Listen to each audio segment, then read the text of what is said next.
Olá, hoje a gente vai conversar sobre contos, sobre esta coletânea Dançar Tango em Porto Alegre, do escritor gaúcho Sérgio Faraco. Esse é um livro, então, como vocês podem ver, bem curtinho de se ler, são 150 páginas, eu li nessa edição de bolso que eu comprei em sebo, e o que me interessou bastante nesse livro foi o título, porque Dançar Tango em Porto Alegre nos remete, pelo menos me remeteu a algo muito cosmopolita, algo que falasse ali do coração da cidade. E como eu gosto muito de Porto Alegre, gosto também de contos, achei que essa fosse ser uma leitura muito boa. E realmente foi uma leitura que eu gostei bastante, mas não foi exatamente o que eu esperava em relação às histórias. E eu já vou explicar por quê. Então, esse livro tem 18 contos e ele é dividido em 3 partes. Cada parte tem 6 contos. A primeira parte, que foi a parte que eu mais gostei, vai abordar o gaúcho, o homem gaúcho em específico. Aliás, todos os pontos desse livro são muito fortemente focados na figura masculina. Não foi algo que me incomodou, apenas é uma observação que eu faço. E a primeira parte, ela vai retratar mais o homem da fronteira, o gaúcho que lida com a criação de animais, não tem assim uma indicação muito clara sobre o período em que essas histórias estão ocorrendo, mas fica subentendido que é uma época remota, porque não tem uma menção à tecnologia, e quando tem trens, rádios, então não é algo do nosso tempo, né? Lembrando que esse livro foi escrito em 98. Mas como eu ia dizendo, nessa primeira parte a gente tem 6 contos que vão abordar o gaúcho mais rústico, mais bruto. Se você já leu O Tempo e o Vento, vai lembrar do Capitão Rodrigo, que tinha alguns traços que são abordados aqui nos protagonistas das primeiras histórias destes contos. Então, pelo menos foi uma relação que eu fiz quando eu estava lendo alguns trechos aqui, eu identifiquei alguns comportamentos do Capitão Rodrigo, né, que é aquela casca dura, assim, por fora, que precisa manter a pose, que precisa estar sempre acima de todos, especialmente das mulheres, mas que também tem os seus medos interiores, né, tem as suas questões como qualquer outro ser humano. E eu diria que nessa primeira parte do livro, os contos têm em comum, além da figura do gaúcho mais rústico, tem também o sentimento de coragem, porque quando a gente para pensar no que os protagonistas estão ali tendo que encarar nas situações que eles passam, a gente identifica que o principal sentimento, a sensação que nos inspira, ou que aquilo que a gente espera que vai motivar os personagens é, no fim, sempre a coragem. E é claro que cada conto vai ter uma situação específica. Então aqui a gente vai ter situações de homens que vão deixar a sua casa, de homens que vão matar outros homens. Tem uma situação aqui em que um jovem vai cometer o seu primeiro assassinato, que era por uma questão considerada de honra. Então são situações que se passam em um sistema de leis paralelo, né? Não vale a lei tal qual a gente conhece agora. Nessa primeira parte, eu identifiquei essa questão da coragem e também essa questão da honra, né? Que está sempre atrelada à postura desse perfil de homem. E o conto que eu mais gostei é o que se chama Guapear com Frangos. Inclusive, este conto não foi apenas o meu favorito da primeira parte do livro, mas foi o meu favorito de toda a coletânea. E aqui a gente vai ter a história de um tropeiro que precisa levar o corpo de um dos seus colegas até uma comunidade ali para esse corpo ser velado. Então a história começa com este protagonista e os seus colegas procurando o corpo desse outro colega. Eles sabem que esse colega se afogou e eles precisam procurar esse corpo, porque, né, um colega não pode ficar ali sumido no rio. Então, depois de 2 dias de buscas, eles encontram esse corpo. Então ele já está ali se decompondo, já não é um corpo que recém morreu, ele já tem ali um estado avançado de decomposição, e eles, depois de encontrar esse cadáver, precisam definir o que eles vão fazer, se eles vão enterrar o corpo ali mesmo, nas redondezas do rio, ou se eles vão levar o corpo para a família, né, para ser velado com o mínimo de dignidade. E eles optam, então, por fazer o velório, e daí cada um do grupo ali vai ter a sua missão, um vai avisar o padre, outro vai fazer não sei o quê, e sobra aqui para o Lopes, que é o nosso protagonista, levar o corpo até, né, a igreja. Só que essa jornada é uma jornada a cavalo e é uma jornada de horas. Começa no começo da manhã e ela vai se estendendo ao longo da manhã. Então a gente já tem aí uma demarcação pelo avançar do sol. Então também o sol aí tem um simbolismo, porque conforme o protagonista ele vai ficando cansado, ele vai enfrentando alguns desafios nessa jornada, o sol também vai ficando mais forte, vai tornando essa jornada mais difícil e vai criando uma atmosfera de opressão e de enjoo, de mal-estar que percorre toda essa história. E eu gostei muito dessa história porque ela é uma história muito simples, parece que é uma jornada muito tranquila que esse protagonista vai fazer, principalmente porque é um protagonista que sabe como guiar um cavalo, que já está acostumado a encontrar colegas mortos, que não tem nenhum problema em encarar a morte, mas que nesse dia precisa encarar a ira da natureza, que se expressa de diversas formas. Primeiro, o rio retendo ali o cadáver do seu colega, e quando ele então encontra esse cadáver e ele vai levar para a igreja, a natureza vai se interpondo, né, entre ele e o seu destino. Ele vai encarar todo tipo de ataque por parte de animais. Então vão ter ali um momento em que vão ter várias moscas que vão se apossar daquele corpo, porque é um corpo que já está muito inchado, já está fedendo muito. Então o Lopes, várias vezes ele tem que se segurar para não vomitar. Isso também é um conflito que ele tem, porque ele não assume que ele pode passar mal simplesmente com um homem que já está morto, sendo que muitas vezes ele precisou provocar a morte de outros homens e ele teve sangue frio.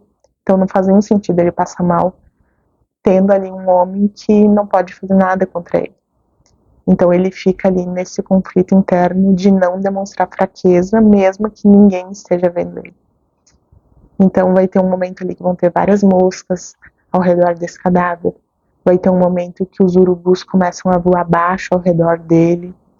Tem um momento em que o sol está muito forte e o Lopes começa a se sentir mal, ele acaba desmaiando. O cavalo sai em disparada arrastando esse corpo. Enfim, acontecem várias situações ali que vão minando a força do Lopes e que também vão tirando literalmente pedaços desse corpo. E tudo isso é descrito aqui com uma riqueza de detalhes e vai construindo uma atmosfera que nos faz entender aquela sensação que o Lopes passa de nojo, de embrulhar o estômago, de mal-estar, porque é um cheiro muito ruim, muito podre, com aquele calor assim inclemente que está assolando ele, que gera um peso na sua cabeça, que faz ele querer vomitar a todo momento. E ao mesmo tempo ele também tem a questão de quase como uma dívida, né, com aquele corpo, porque ele acredita que faz parte da dignidade do homem ser velado, né, de uma forma correta, e não apenas ter o seu corpo jogado em qualquer mato ou devorado por qualquer tipo de bicho. E além dessa atmosfera que o autor vai construindo, né, que nos faz ter essa sensação que o Lopes está sentindo, também no final do conto, o desfecho dele traz uma reflexão que faz muito sentido também. O Lopes, ele tá ali cansado, né, exaurido, se sente assim fracassado porque ele não conseguiu preservar o corpo do seu colega, e ele começa a pensar que do que adianta ele lutar contra todos esses bandos de animais, né, que querem tirar uma parte do corpo, porque os próprios humanos fizeram isso, né? Desse colega que morreu, um levou a roupa, outro levou o sapato, o outro vai ficar com a esposa. Então, isso também é da natureza humana. Depois que um de nós se vai, os outros vão ir atrás daquilo que ficou, né? Como urubus realmente querendo ali a sua parte. Então essa é uma reflexão que o protagonista traz que eu acho que faz muito sentido, e a forma como o autor usa essa situação para falar sobre isso também eu achei muito, muito interessante, e essa atmosfera que nos insere dentro daquela situação que o Lopes estava passando também foi muito sensorial. Já a segunda parte do livro, ela tem em comum a transição da infância para a adolescência, ou melhor dizendo, as primeiras experiências que a gente tem em uma dessas duas fases. Então aqui a gente vai ter crianças e jovens lidando com a morte, lidando com descobertas amorosas, sexuais, de vários tipos. E desses contos, o que eu mais gostei, ele se chama Idolatria, e ele conta a história de um pai e um filho que estão trabalhando como pessoas que fazem frete, assim. Esse pai, ele tem um veículo, tipo uma caminhonete que faz fretes, mas ele fica muito tempo ausente da sua casa. Então esse filho, ele não tem uma relação muito íntima com o pai, porque o pai dele trabalha muito. E o pai dele é um homem muito ríspido, é um homem muito bruto, que resolve tudo na base do grito, que fica, né, falando palavrão o tempo todo. Então ele tem ali uma postura violenta. Esse menino, ele, ao mesmo tempo em que ele tem uma curiosidade de conviver com o pai, de estar mais próximo, ele também sabe como o pai dele é, e ele tem certo receio em tentar desenvolver uma relação mais íntima com o pai.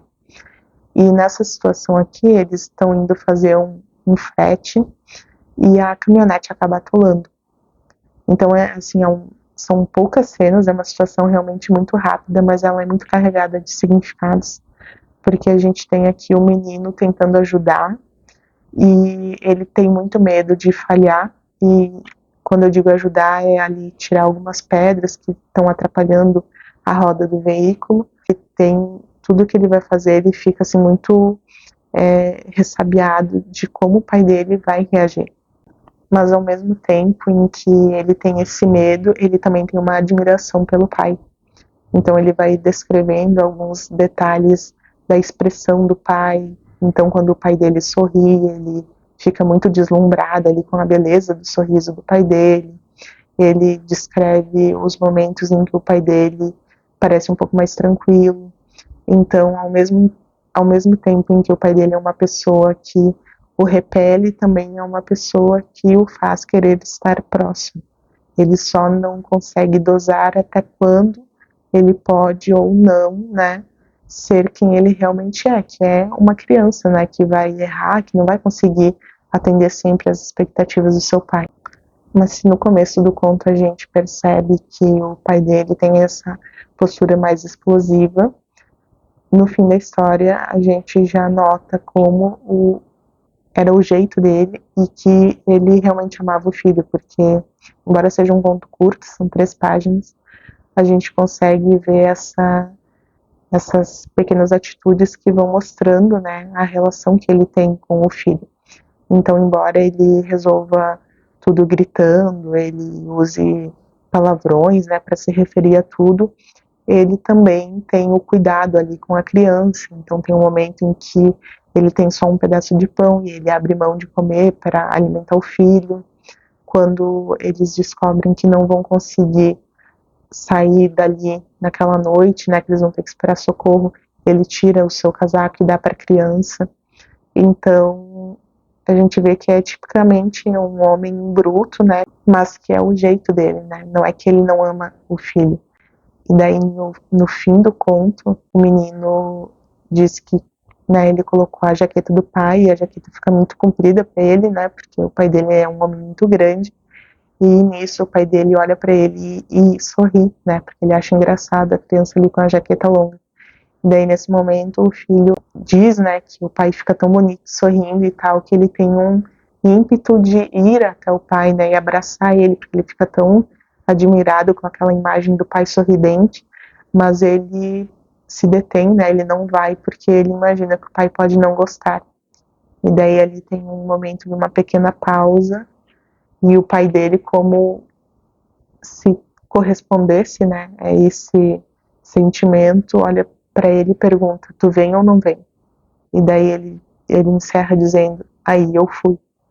Então a gente vê que, embora as visões de mundo deles fossem bem diferentes, o sentimento entre eles era mútuo. Um conto muito tocante e que conseguiu passar uma mensagem muito legal, sendo muito objetivo, né? Muito curta. A situação que acontece ali é muito rápida, mas ela também traz muita coisa. E aqui nessa segunda parte também tem um conto que se chama Majestic Hotel, que é um hotel que até hoje, né, a estrutura existe em Porto Alegre. A gente chama a Casa de Cultura Mário Quintana, porque era o hotel onde o Mário Quintana ficou durante muito tempo, né? Ele escreveu muita coisa ali. E neste conto aqui a gente tem a história de um menino que vai para esse hotel com a sua mãe, mas ele é muito pequeno e ele não consegue entender exatamente o que está acontecendo ali.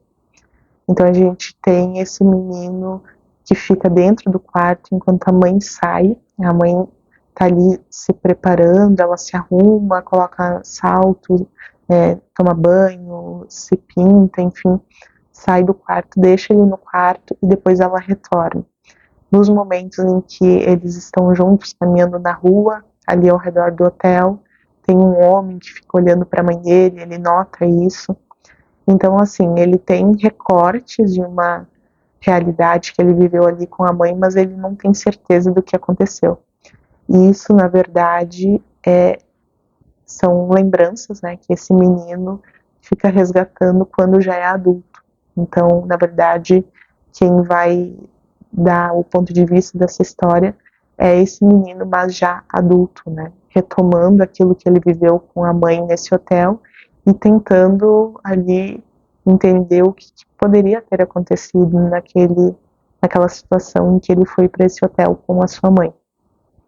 Então é um conto bem legal também, mas o que mais me chamou a atenção aqui foi a referência ao Majestic, né, que foi esse hotel onde o Mário Quintana ficou durante muito tempo e que até hoje é um ponto cultural bem importante de Porto Alegre. Já na terceira parte do livro a gente tem contos que vão falar sobre o homem e a metrópole. Então são contos que têm, acho que a parte mais melancólica assim do livro. Embora todo o livro tenha um pouco dessa pegada, eu acho que nessa terceira parte vai falar muito sobre a opressão, né, do homem em busca de condições de vida na grande cidade. Vai falar muito também da solidão e da dificuldade de relacionamento entre as pessoas, né, que habitam a metrópole. E nessa terceira parte foram dois dos contos que eu mais gostei. O primeiro se chama A Dama do Bar Nevada. E aqui a gente tem a história de um homem que não tem dinheiro para pagar a sua conta em um bar e ele senta então na mesa de uma idosa. Ela se oferece para completar ali o valor da conta dele e eles começam a conversar sobre, né, a vida dela, sobre como ela está vivendo. Ele também, né, acaba contando ali a situação que ele passa e ela faz uma proposta para ele, né? Uma proposta de ir viver com ela porque ela não tem companhia, ela se sente solitária, se sente sozinha e ela tem como manter os dois. E ele, né, por outro lado, embora a ideia de viver com alguém muito mais velha do que ele não lhe agrade, ele também não consegue se manter e aquilo também está fazendo muito mal para ele. Então são duas pessoas que vivem dois dramas muito característicos, né, das grandes cidades, especialmente, que são a solidão e a dificuldade de subsistir, né. E o outro conto que eu gostei bastante nessa terceira parte é Um Aceno na Garoa, E ele é bem parecido, assim, a dinâmica, né, deste que acontece no bar, mas aqui a gente vai ter um homem que mora em uma casa, né, uma casinha alugada, que ele tá quase sendo despejado, porque também ele não consegue mais pagar o aluguel, e é uma noite de garoa, uma noite fria, assim, bem úmida, né, quem conhece Porto Alegre sabe que tem esses dias chatinhos, e é uma noite dessa, e ele escuta uma mulher na rua, sendo ali importunada por alguém que está passando, e ele, né, ajuda essa mulher ali da janela da casa dele, e essa mulher, na verdade, é uma prostituta, né, que está fazendo ponto, né, perto da janela dele, e alguém estava passando ali e queria roubar ela. Então ele vai ali e ajuda ela e convida ela para entrar e tomar um café, porque, né, afinal tá muito frio, ela também não tá conseguindo render muito ali nessa noite, e ela sobe com ele, e ali eles começam a conversar, né, ele comenta como que tá a situação dele, mas antes de chegar nessa parte, ele já tinha expressado, né, o que ele pensava sobre relações humanas, né, além da questão dele não ter dinheiro, ele também estava muito abalado por não conseguir ter relações com amigos, não ter ninguém por ele e com ele, né, ele vivia sozinho ali, a solidão estava pesando para ele também. Então, se no conto anterior era a mulher que sentia essa questão da solidão, aqui a gente tem um homem, né, que se sente sozinho, que além das dificuldades financeiras também não tem ninguém com quem contar na vida. E encontrando essa prostituta que, né, é alguém tipicamente marginalizado, ele reencontra uma esperança, né, de ter alguém com quem, se não dividir toda a vida, mas pelo menos parte da jornada.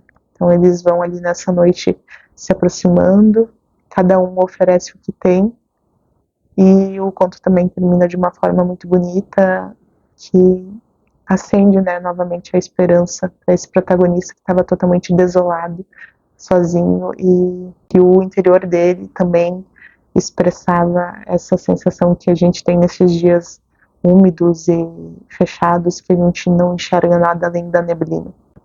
E esses dois contos eu acho que eu até gostei mais do que o último conto, que é justamente o que dá nome ao livro, né, que é Dançar Tango em Porto Alegre. Nesse último conto a gente tem novamente um casal, na verdade eles não se conheciam, eles se conhecem em uma viagem de trem de Santa Maria a Porto Alegre. Ele então está indo a Porto Alegre procurar emprego, porque novamente é um homem que não tem como se sustentar, né, está passando ali dificuldades financeiras e refletindo ali sobre a sua condição de alguém que não consegue, né, ter estabilidade em nada. E do outro lado, então, a gente tem uma mulher que não fica muito claro em detalhes, mas a gente entende ali que o marido dela tem uma doença, ela também já tem um filho, também tem questões de dinheiro que ela precisa resolver. Então são dois seres humanos com muitos dramas, muitos conflitos, mas que se encontram, e ela vê nele a oportunidade de ter pelo menos uma noite na sua vida em que ela possa esquecer dos problemas, né? Ela tá ali sozinha, a família dela, né, tá em outro lugar, ela tá ali sozinha e ela passa a noite com ele, né, nessa tentativa de fugir dos seus problemas, de tudo, né, que tá ali deixando ela triste, deixando ela abalada. E ele encontra nela um novo motivo, né, para sorrir, para ter alguma felicidade na vida. E embora ela reconheça que a loucura é eles manter alguma coisa fora dali, porque afinal ela tem família, ele propõe que eles se encontrem novamente para dançar tango em Porto Alegre. Então é novamente uma história de duas pessoas quebradas que se juntam para tentar consertar a vida de ambas, né? Então essa foi a resenha de Dançar Tango em Porto Alegre. É um dos livros que eu separei para ler e resenhar ao longo do ano aqui no canal, né? Está dentro do desafio 12 livros para 2024. É um livro que eu indico para quem gosta de contos e também para quem gosta da temática do homem e seus limites, sejam eles territoriais ou afetivos. Mas e tu? Conhece esse livro? Já leu alguma coisa desse autor? Comenta aqui, por favor, que eu quero saber. Também te convido a se inscrever no canal, caso tu ainda não seja inscrito, para não perder nenhuma das próximas resenhas. Muito obrigada pela tua companhia e até mais.